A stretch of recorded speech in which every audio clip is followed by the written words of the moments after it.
Welcome. My name is Chris Davis. I'm a certified keto and carnivore health coach, and today I want to talk to you about being on a ketogenic, ketovore, carnivore diet with hemochromatosis. So, won't you join me?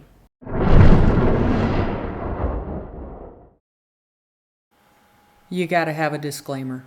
This is strictly for informational purposes. This is in no way medical advice, though I'm guessing you didn't consult with your doctor before starting to ingest garbage.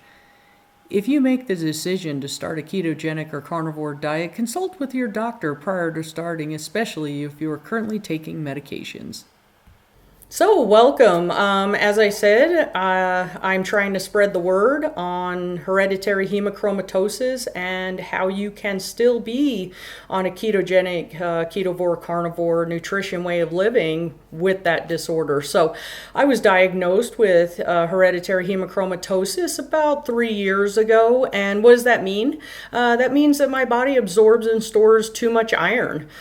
For me, the telltale signs that I need to go have a phlebotomy treatment is that two things really. One, my brain fog just is ridiculous. Like I can't remember shit. Like it's just brain fog out the wazoo. The second one is that the veins in my arms not only protrude, but they don't ever retract. Right? They're always like totally overfilling or full of blood, whereas like usually they pop out if I'm working out, they pop out if I was like in an inverted position for a couple of minutes or too long, right, something like that. So for me, those are my key markers that I need to go have a phlebotomy treatment. So what is a phlebotomy treatment? Basically you go and donate blood. Right? I go, I get tested, they check my hemoglobin, my hematocrit, and my ferritin levels. Depending on where those are at, will determine if I need a bloodletting. So typically they take out 500 to 600 milliliters of blood, which is about 2.5 cups of blood. Now, how could you possibly eat cow for 2 of your 3 meals and only go and get a bloodletting every 14 to 16 weeks? Well, I have found out that it's because of exercise. So when I first got diagnosed, I went for a bloodletting once a week for 9 weeks so they could hurry and try to get my iron levels down. And I had my one of my previous doctors tell me, oh, you got to stop eating red meat. You definitely need to stop cooking it on a cast iron skillet because you're going to have a bloodletting every 3 or 4 weeks.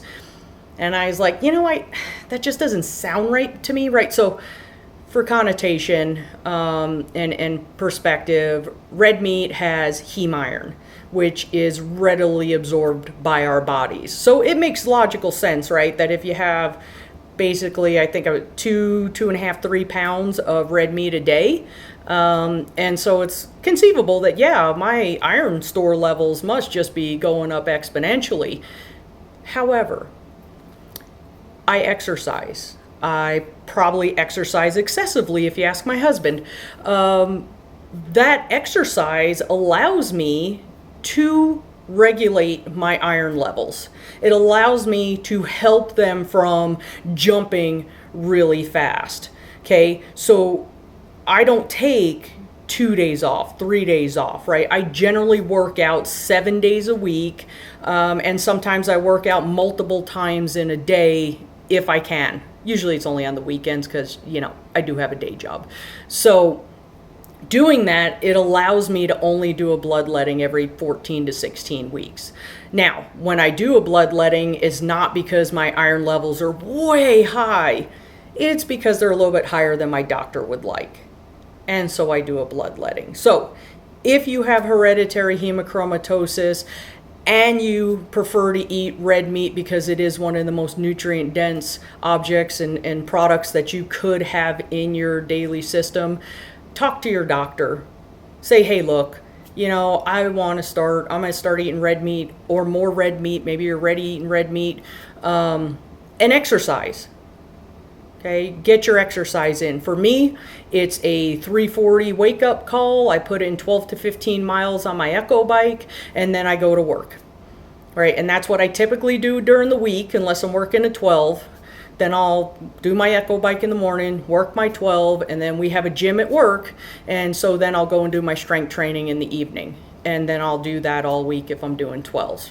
Right? On the weekends, generally I get up 5 a.m. because, that's sleeping in technically. I'll come down again, put in 15 to 20 miles usually on the echo bike. Then I'll do my strength training. And then in the afternoon, I'll go swimming.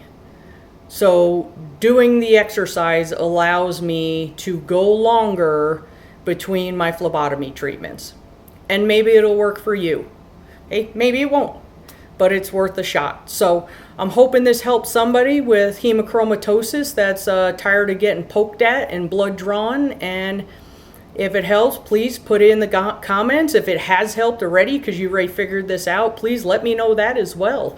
I will continue to make these videos on things that I've been able to, I wouldn't say heal, because let's face it, some of this shit's just always going to be with me. I'm always going to have hemochromatosis, but I can better regulate it. So I hope you enjoyed the content. Please consider liking, comment, and potentially subscribing. Have a blessed day, and I wish you well.